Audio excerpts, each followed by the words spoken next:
Hello students. आज हम पढ़ेंगे राजनीति विज्ञान का अन्य समाज विज्ञानों से संबंध पार्ट 3। इसमें हम देखेंगे राजनीति विज्ञान और मनोविज्ञान का आपस में क्या संबंध है। जैसा कि हम सभी जानते हैं, मानव शरीर का सबसे अधिक महत्वपूर्ण अंग मस्तिष्क है और मानसिक जीवन से अलग मानवीय जीवन वस्तुतः कुछ नहीं होता। यानी अगर किसी व्यक्ति का मस्तिष्क काम नहीं दे तो ऐसी स्थिति में वो जीवन में कुछ नहीं कर सकता।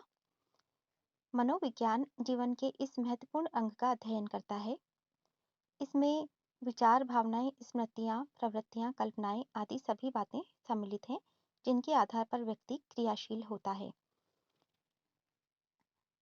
स्काउट ये कहते हैं कि मनोविज्ञान मनुष्य की आंतरिक शक्तियों का अध्ययन करता है, जो मनुष्यों को अपने जीवन में अनुभव करने, विचार करने तथा इच्छा करने की सामर्थ्य प्रदान करती हैं।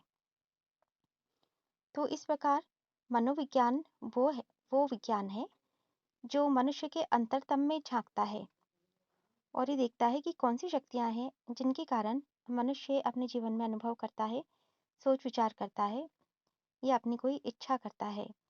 उसमें क्या भावनाएं हैं, उसमें उसकी क्या यादें हैं, उसके अंदर हिंसक प्रवृत्तियां हैं कि दयालु प्रवृत्तियां हैं, अगर हैं तो वो क्यों हैं। तो ये सब और इसी से उसका व्यवहार प्रभावित होता है। तो ये सब चीजें हम देखते हैं मनोविज्ञान के अंतर्गत।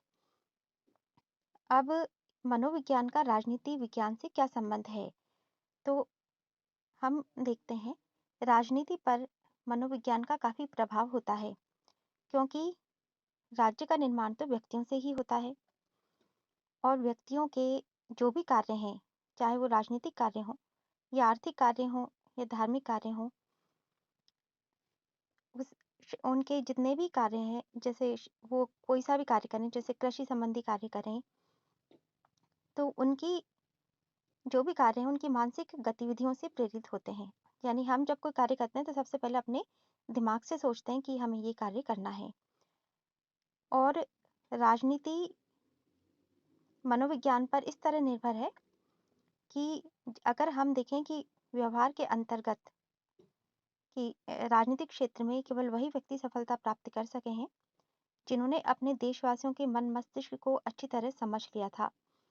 जैसे टर्की में मुस्तफा कमाल पाशा ने, भारत में महात्मा गांधी ने, जर्मनी में हिटलर, इटली में मुसोलिनी, और हम देखते हैं कि अमेरिका में भी कई शक्तिशाली जो राष्ट्रपति हुए हैं, उनकी शक्ति का कारण यही है कि उन्होंने अपने देशवासियों के मन मस्तिष्क को भली भांति समझ लिया था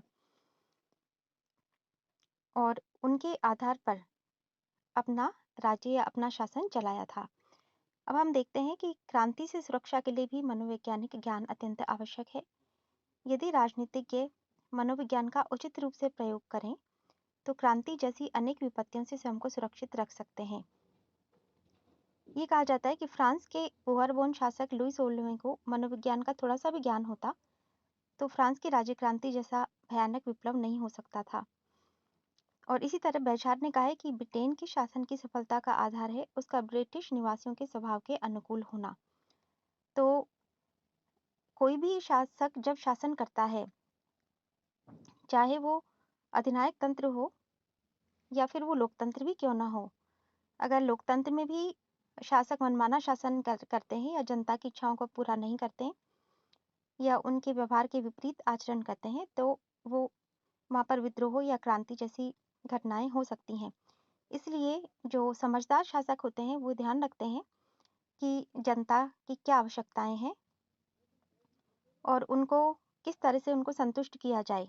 यानी सबसे पहले तो आर्थिक क्षेत्र में उनको सुरक्षा दी जाती है कि उनके स्वास्थ्य सुविधाएं और उनके रोजगार संबंधी सुविधाएं, ये सब सुविधाएं भी दी जाती हैं ताकि उनका जो दिमाग है वो शांत रहे।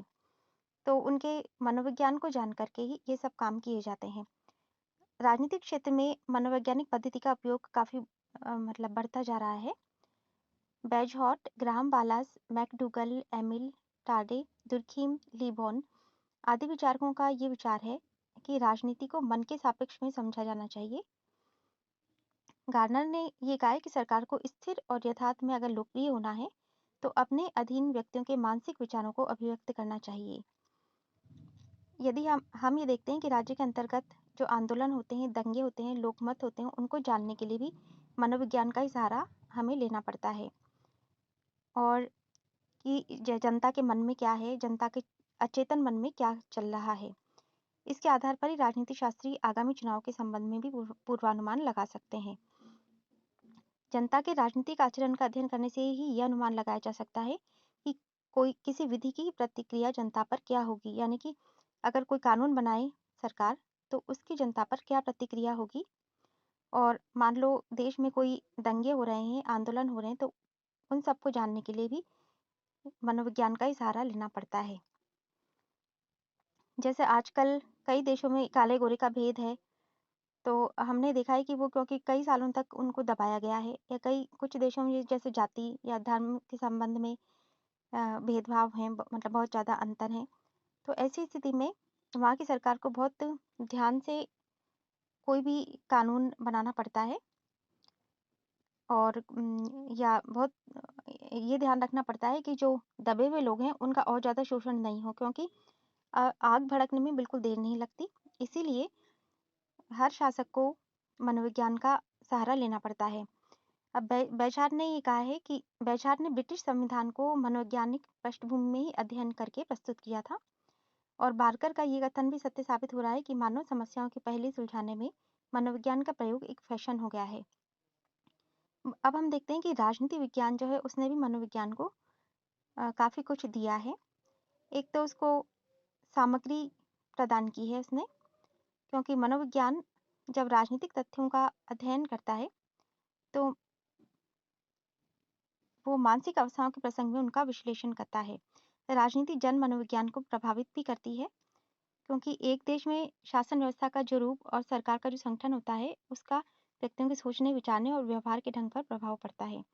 जैसे हम देखते हैं कि राजतंत्र है और प्रजातंत्र है, तो उनमें रहने वाले व्यक्तियों के सोचने के ढंग में आवश्यक रूप से अंतर हो जाएगा।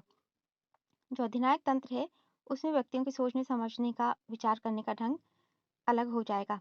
तो हम ये देखते हैं कि राजनीति जो है या शासन का जो स्वरूप है वो भी जनता के सोचने, समझने, विचार करने के ढंग को प्रभावित करता है। इसलिए राजनीतिक संस्थाओं के ज्ञान के अभाव में मनोविज्ञान का अध्ययन अधूरा रह जाता है।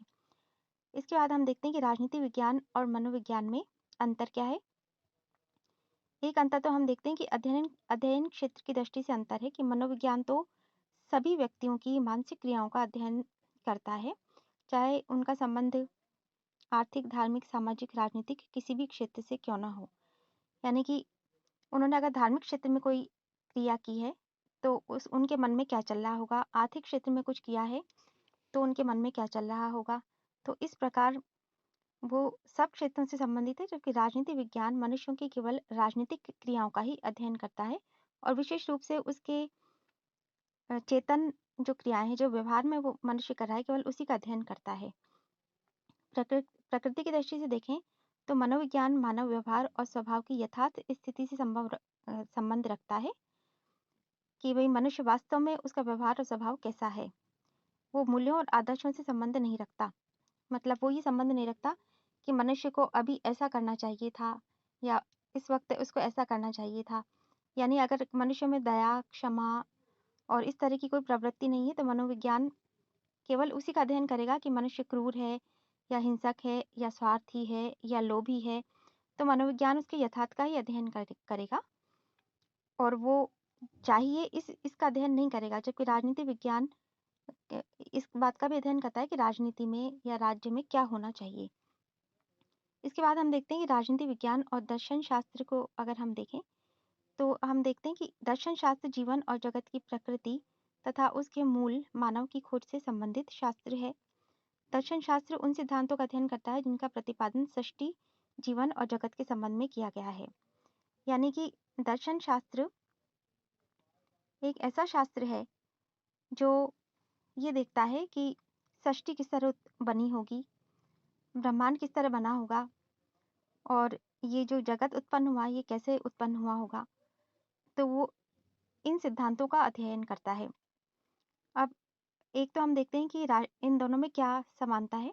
अध्ययन के स्वरूप की समानता है। दर्शन शास्त्र एक सैद्धांतिक और वैचारिक अध्ययन का विषय है, क्योंकि जीवन की प्रकृति और उसका मूल तत्व चेतन अचेतन जिसके अध्ययन के प्रमुख तत्व हैं। लेकिन राजनीतिक विज्ञान का सारा अध्ययन सैद्धांतिक और वैचारिक नहीं है। इसमें व्यावहारिक अध्ययन पर भी बल दिया जाता है। लेकिन फिर भी जब हम जिस तरह से हम ये नहीं जानते कि ये ब्रह्मांड किस तरह बना होगा, और जैसे दर्शन शास्त्र में हम नहीं जानते कि ब्रह्मांड कैसे बना होगा, या परमात्मा है या नहीं है, आत्मा है या नहीं है, जीवन और जगत का रहस्य जैसे हमको पता नहीं चलता, उसी तरह से राजनीति शास्त्र में भी कुछ मामलों में सैद्धांतिक अध्ययन किया जाता है। जैसे राज्य की उत्पत्ति कैसे हुई होगी, राज्य का उद्देश्य क्या होना चाहिए, या स्वतंत्रता होनी चाहिए या नहीं, समानता जो है वो व्यक्ति में होनी चाहिए या नहीं होनी चाहिए, क्योंकि व्यक्ति स्वभावतः और शारीरिक रूप से और हर तरह से असमान होते हैं। तो क्या समानता उपस्थित रखनी होनी चाहिए या नहीं होनी चाहिए, या विधि है, कानून है, वो किस तरह का होना चाहिए, संप्रभुता, इनके संबंध में हम ये देखते हैं कि राजनीति में भी केवल सैद्धांतिक अध्ययन कई मामलों में सैद्धांतिक अध्ययन किया जाता है। तो इस प्रकार ये दोनों ही शास्त्र कुछ मामलों में सैद्धांतिक और वैचारिक अध्ययन करते हैं। तो ये आंशिक रूप में राजनीति विज्ञान दर्शन शास्त्र के समान है। और हम देखते हैं कि कुछ विद्वानों ने, जैसे प्लेटो, थॉमस मोर, रूसो, हीगल, इन्होंने दार्शनिक पद्धति का ही प्रयोग किया है। लेकिन आज ये माना जाता है कि आनुभाविक या वैज्ञानिक पद्धति को अपनाया जाना चाहिए। लेकिन वो विचारक और लेखक भी कुछ न कुछ तर्क और कल्पना का आश्रय लेते ही हैं। इस प्रकार हम देखते हैं कि राजनीति विज्ञान और दर्शन शास्त्र में क्या अंतर है। तो दर्शन शास्त्र संपूर्ण जीवन, जगत और सृष्टि के जो नियामक तत्व हैं उनका अध्ययन करता है। लेकिन राजनीति विज्ञान के अध्ययन का क्षेत्र मनुष्य का राजनीतिक जीवन और राजनीतिक विषय है। इसी प्रकार दर्शन शास्त्र की मूल प्रकृति सैद्धांतिक और वैचारिक है। वो सारी जो भी मूल तत्वों की खोज, मतलब जो खोज करता है कि सृष्टि कैसे बनी होगी, जगत कैसे बना होगा, तो वो कल्पना और चिंतन के आधार पर करता है। लेकिन राजनीति विज्ञान केवल सैद्धांतिक और वैचारिक नहीं है, बल्कि इस बात पर अब बल देता है कि उसमें वैज्ञानिकता और आनुभाविकता अधिक होनी चाहिए। और फिर हम देखते हैं कि दर्शन शास्त्र का मुख्यतः निराकार, अमूर्त और अप्रत्यक्ष से संबंध है, जो चीज़ें हमें दिखाई नहीं देती, उससे दर्शन शास्त्र संबंधित है। लेकिन राजनीति विज्ञान का संबंध साकार, मूर्त एवं प्रत्यक्ष चीज़ों से ही है। धन्यवाद।